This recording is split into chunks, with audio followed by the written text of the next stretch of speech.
పితా పుత్ర పవిత్రాత్మ నామమున ఆమేన్.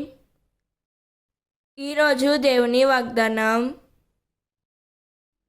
మనుష్య కుమారుడు సమస్త దూతల సమేతముగా తన మహిమతో వచ్చినప్పుడు తన మహిమాన్విత సింహాసనముపై ఆసీనుడెగును. అప్పుడు సకల జాతుల వారు ఆయన సముఖమునకు చేర్చబడుదురు. గొర్రెల కాపరి గొర్రెలను వేరుపరచినట్లు ఆయన వారిని వేరుపరచును.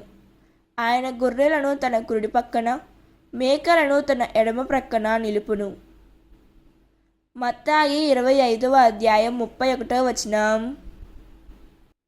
ఈ వాక్యం మనకు ఏం చెబుతున్నదంటే, యేసయ్య మహిమతో వచ్చి సింహాసనము మీద కూర్చున్న రోజు ఖచ్చితంగా ఉంది. ఆ రోజు ప్రతి మనిషి ఆయన ముందర నిలబడాలి.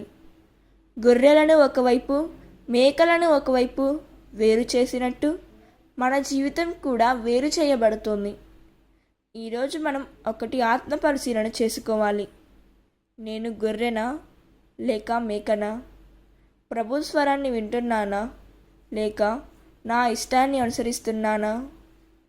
ఈరోజు మనం ఎలా జీవిస్తున్నామో ఆ రోజు మన స్థానం నిర్ణయిస్తుంది. దేవుడు ఈ వాక్యం వింటున్న ప్రతి ఒక్కరిని దీవించునుగాక. ప్రార్థన. ప్రభువైన యేసయ్య, నీవు న్యాయమైన రాజువని నేను నమ్ముతున్నాను. తండ్రి, నీ ముందర నిలబడే రోజుకు నన్ను సిద్ధం చేయుము.